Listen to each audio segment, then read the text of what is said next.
Assalamualaikum warahmatullahi wabarakatuh.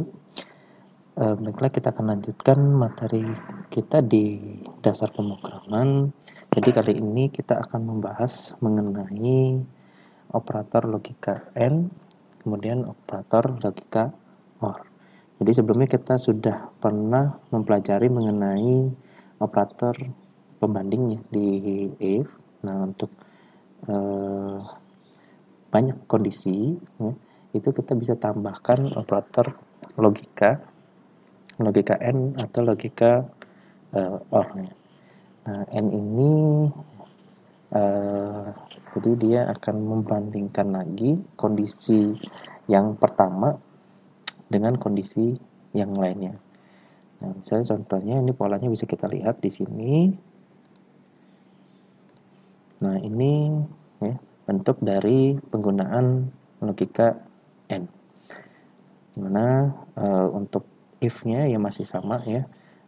Di sini kita buka dengan if, kemudian buka kurung biasa, dan kondisi pertama, kemudian sini kita gunakan simbol dan dua kali. Jadi cara menuliskannya menggunakan simbol dan dua kali, kemudian kondisi kedua.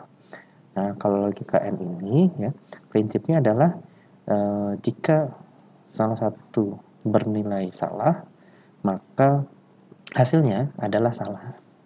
Jadi sebaliknya, jika semua kondisinya benar ya, maka dia baru menghasilkan nilai benar. Nah, jika benar ya dua-duanya, baru pernyataan ini akan dijalankan. Nah, jika salah dia akan ke kondisi yang lainnya yang di bawah ya. Jadi ke else if ini. Dicek lagi. Kalau misalnya di sini masih salah, langsung ke kondisi selanjutnya sampai kondisinya benar. Tapi jika tidak ada yang benar, maka tidak ada pernyataan yang dijalankan.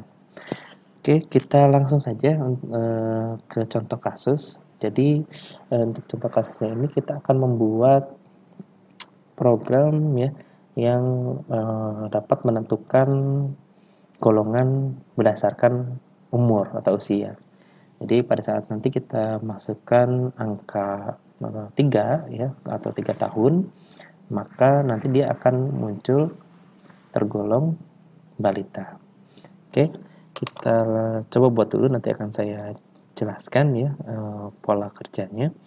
Jadi kita akan saya buat di sini di Visual Studio, namun kalian bisa gunakan program alternatif lainnya ya untuk membuat sisapnya ya. Nah, ini kalau misalnya kalian buat menggunakan Visual Studio dari awal, ya, beri nama yang ini ya. Misalnya kita boleh nama pertemuan seperti pertemuannya supaya lebih rapi dan diletakkan lokasinya di tempat yang kalian tentukan. Jadi bisa kalian pilih ya lokasinya, kemudian kita pastikan di sini yang kita pilih adalah konsol app sisap ya, sisap konsol app. Oke, kita tunggu. Ini lagi creating project ya, jadi di sebelah kiri ini ada statusnya. Oke, nah jadi yang pertama kali kita buat adalah variabelnya. Tadi kita lihat ada variabel v umur ya, tipe datanya integer. Kemudian di sini kita buat inputannya ya, yaitu meminta user menginputkan umurnya. Nah, sini konsol write berapa umur Anda. Oke, kemudian v umur sama dengan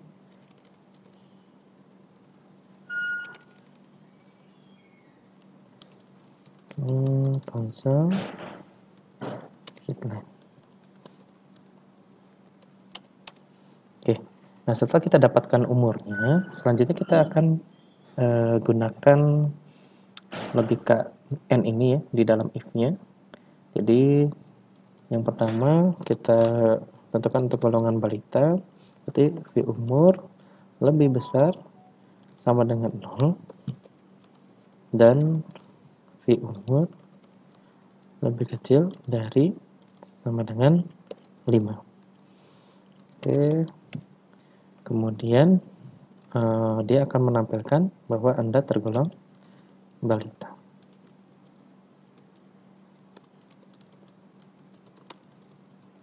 Balita. Oke, seperti ini. Nah, selanjutnya untuk kondisi yang kedua, 3, dan selanjutnya, ini saya bisa kopikan dari atas ya. Saya buat saja seperti ini. Kemudian umur selanjutnya adalah 6-15. 6-15 itu tergolong anak-anak. Kemudian saya salin lagi bawahnya 16-25 remaja.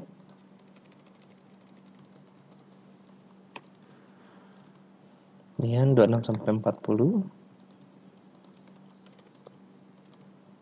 dewasa.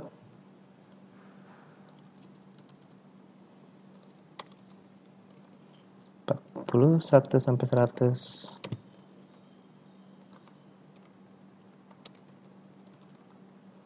tergolong tua.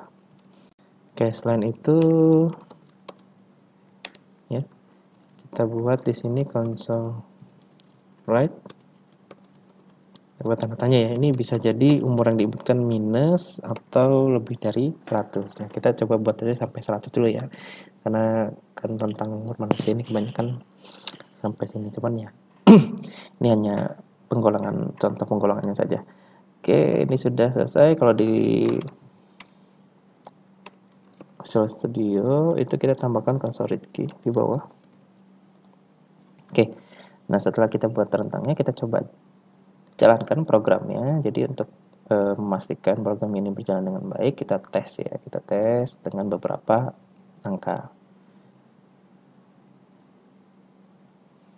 Oke, masukkan angka 5. Nah, langsung keluar ada tergolong balita. Karena 5 ini masih termasuk di golongan yang pertama ini. Yang kita gunakan operatornya adalah kurang dari sama dengan. Kalau kurang dari saja, maka 5 tidak termasuk. Nah, kita masukkan lagi umurnya misalnya di sini 25. Nah, kalau 25 berarti masih tergolong remaja. Nah, kita coba jalankan lagi, kita coba yang tua ya. Tadi tua itu berarti kita 60 kita masukkan 2. Nah, berarti programnya ini sudah berjalan dengan baik. Nah, sekarang yang perlu kita pahami adalah cara kerja dari sintaks ini ya. Jadi di sini kita bisa lihat ya, ada 2 kondisi. Kalau kemarin kan kita hanya gunakan 1 kondisi, jadi dengan dan ini bisa ada 2 kondisi ya. Nah, kalau misalnya kita gunakan dan ini, artinya ini hampir mirip dengan untuk ini ya, memeriksa rentang. Nah, di sini kita coba tadi pada saat kita masukkan 5 ya kan. Jadi kan jalannya program kan tetap sekuensial ya di sini ya. Jadi dibuatlah integer v umur ya. Nah, kemudian ini tulisan ini muncul di layar. Selanjutnya kita ambil ya angka yang diinputkan oleh user, kita konversi menjadi integer, lalu dimasukkan ke variabel umur. Nah, selanjutnya di sini ya, ini adalah fungsi pemilihan. Ini tidak berjalan semua. Kalau misalnya fungsi pemilihan itu hanya yang kondisinya benar saja. Oke, kita lihat di sini ya. If jika bacanya if itu kan jika ya v umur ya, v umurnya tadi saya masukkan 5 contohnya, lebih dari besar dari sama dengan 0, maka dia bernilai benar. Nah, di sini ya ada dan, kemudian kondisi kedua, 5 ini masih termasuk benar ya. Di kondisi kedua, maka kedua kondisi tersebut ini bernilai benar. Logika AND ya, itu syaratnya harus dua-duanya bernilai benar. Maka pernyataannya akan dijalankan. Nah, pada saat kondisinya benar, maka pernyataan ini akan dijalankan, yaitu console write, Anda tergolong balita. Muncullah tulisan seperti ini, Anda tergolong balita. Nah, kalau misalnya kondisi ini sudah benar, ya, maka kondisi yang lain ini tidak akan dijalankan. Dia akan langsung ke bawah, yaitu console read key.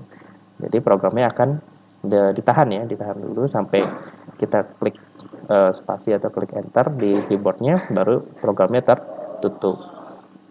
Seperti itu ya, jadi cara kerjanya seperti itu. Nah, gimana kalau misalnya kita masukkan yang tadi yang 25? Kita masukkan 25. Kayak kita cek 25 lebih dari 0, ya, ya. Kemudian 25 kurang dari sama dengan 5, salah. Maka kondisi ini tidak terpenuhi, dia akan ke kondisi selanjutnya. Diceklah di sini ya.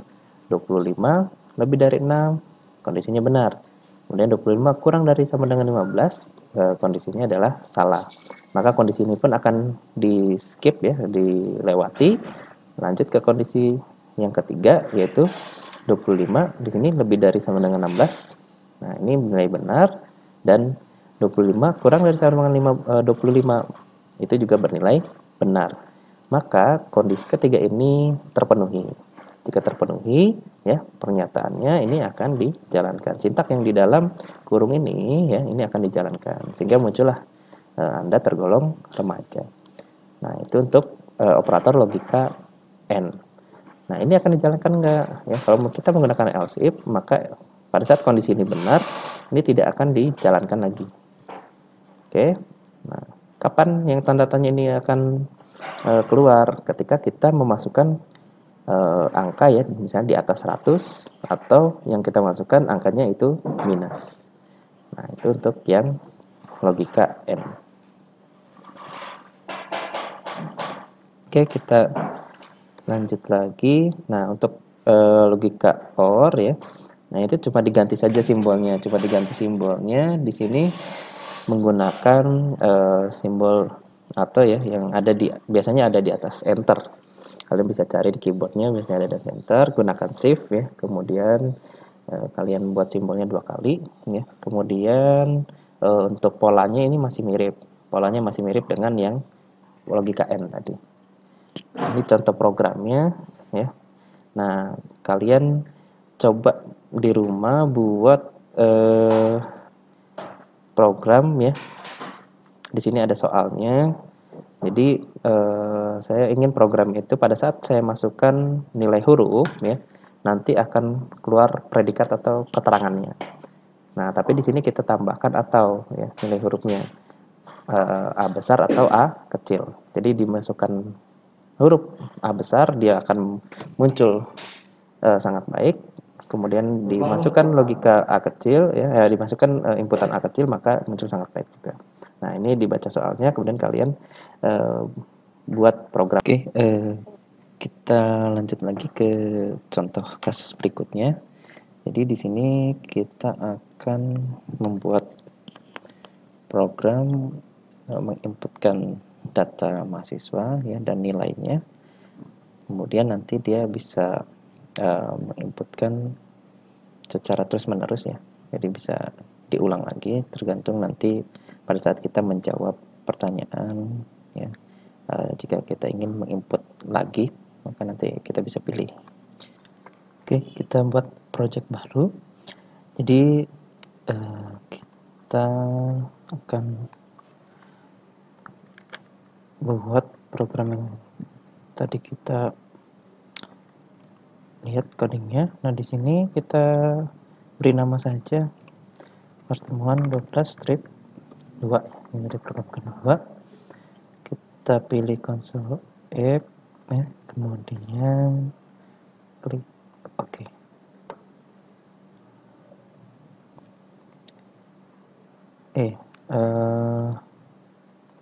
Yang pertama di sini kita akan membuat variabel, ada 3 string.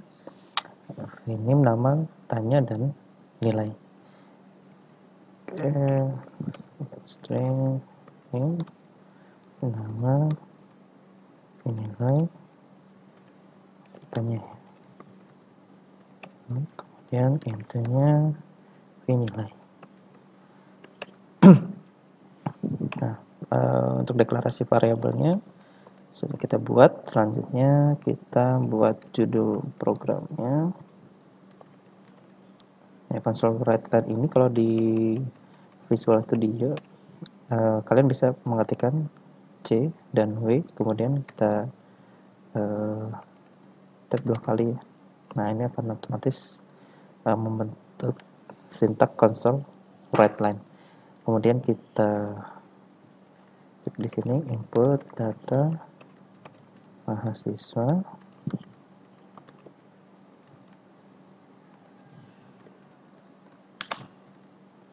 kemudian kita buat garis bawahnya.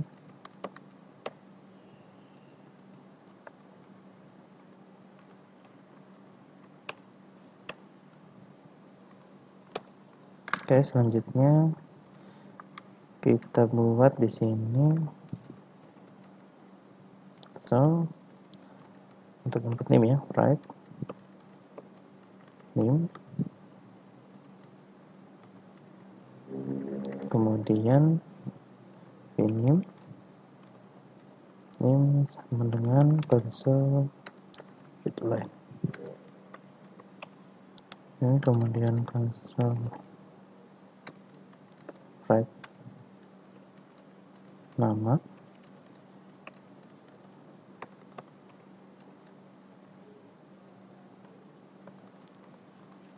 oke, kemudian sini nama sama dengan console readline. Nah, ini kita tidak membutuhkan konversi karena console readline ini sudah tipe datanya string. Tipe datanya sudah dalam bentuk string, sehingga kita bisa langsung mengambil datanya. Oke, yang terakhir nilai.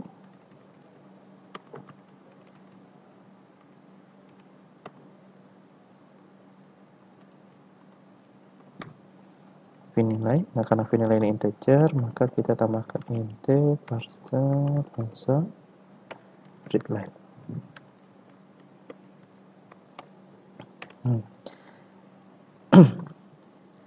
Ini untuk coding inputnya. Kemudian kita akan tanyakan kembali ke pengguna program.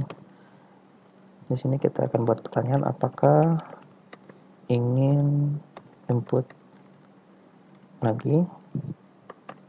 Ini jawabannya Y atau tidak. Kemudian kita buat di sini pitanya sama dengan console readline. Oke, kita buat if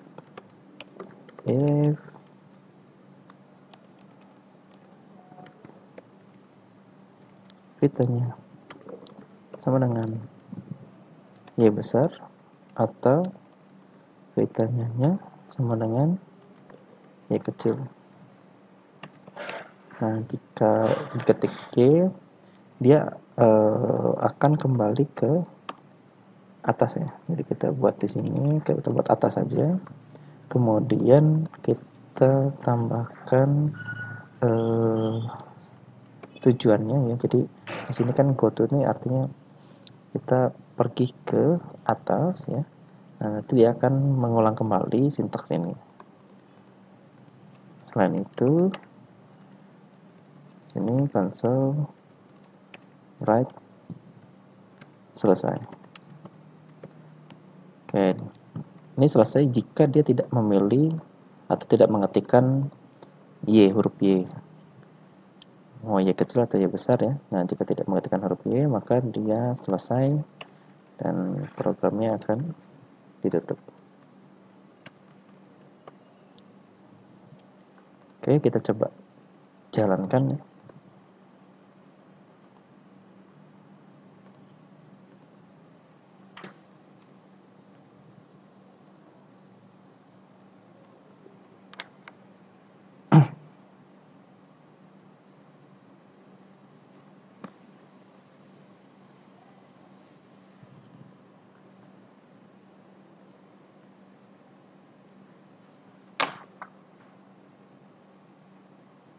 Oke, nah ini judulnya.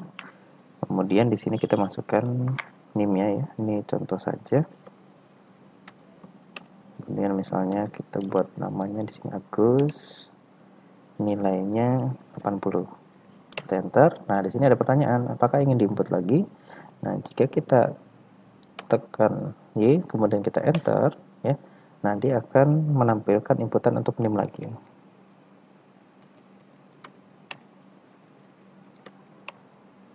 Oke, kemudian kita iya lagi, dia akan mengulang lagi. Sampai nanti kita memilih tidak ya. Oke, kita pilih tidak. Nah, dia akan selesai, kemudian programnya keluar. Oke, jadi di sini kita menggunakan operator logika OR ya. Jadi mau Y kecil atau Y besar kita inputkan, dia akan bernilai benar. Jadi kebalikannya dari logika AND, kalau OR ini berarti salah satu saja bernilai benar dari kondisinya ya, itu maka hasilnya itu adalah benar. Nah, sekarang kita akan menambahkan satu sintaks ya, satu sintaks di sini yaitu console clear. Jadi console clear ini berfungsi untuk membersihkan layar pada saat program dijalankan. Kalau tadi kan NIM namanya itu masih tampil ya, yang di inputan sebelumnya, tapi dengan console clear ini bisa hilang. Jadi kita tambahkan di sini ya. Kita tambahkan di sini console clear. Nah, kemudian kita coba jalankan lagi. Console clear. Oke. Nah, atasnya ini juga kita pindahkan ke sini. Oke, kita pindahkan ke atas ya. Kita jalankan lagi. Nah, input mahasiswa, kemudian di sini kita buat tentunya bebas saja ya. Enter, kemudian sini masukkan nilainya, kita enter, kita pengen input lagi, tekan Y, enter. Nah, dia akan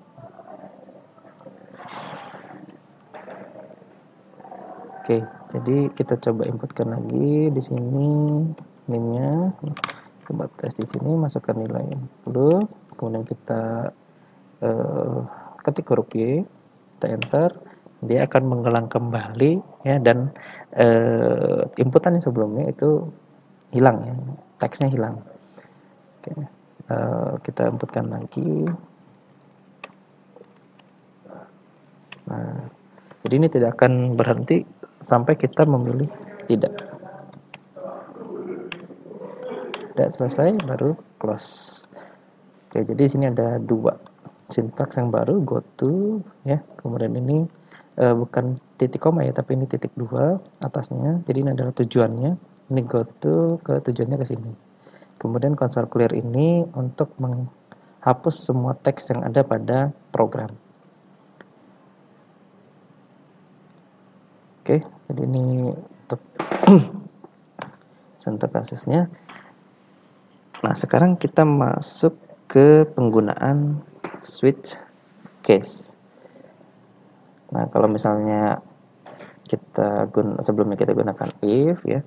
Nah, nanti ada untuk fungsi pemilihan itu menggunakan switch case. Nah, itu bisa dirubah polanya menjadi seperti ini. Jadi di sini ada variabel yang diperiksa ya, atau dicek. Nah, nanti apakah variabel itu ya, ini sama dengan atau dengan ini ya, lebih dari tergantung nanti operatornya dari kondisi yang ada ya, maka pernyataannya akan jalan. Nah, di sini ada tambahan ya, kalau kita gunakan switch case, kita tambah break di sini. Kemudian untuk nilai else-nya ya, kalau di sini kita gunakan default. Jadi default ini ya, itu kalau misalnya tidak ada case yang sesuai. Oke. Untuk lebih jelasnya ya, ini konversinya dari if menjadi switch ya.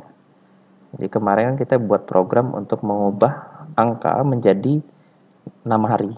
Nama hari.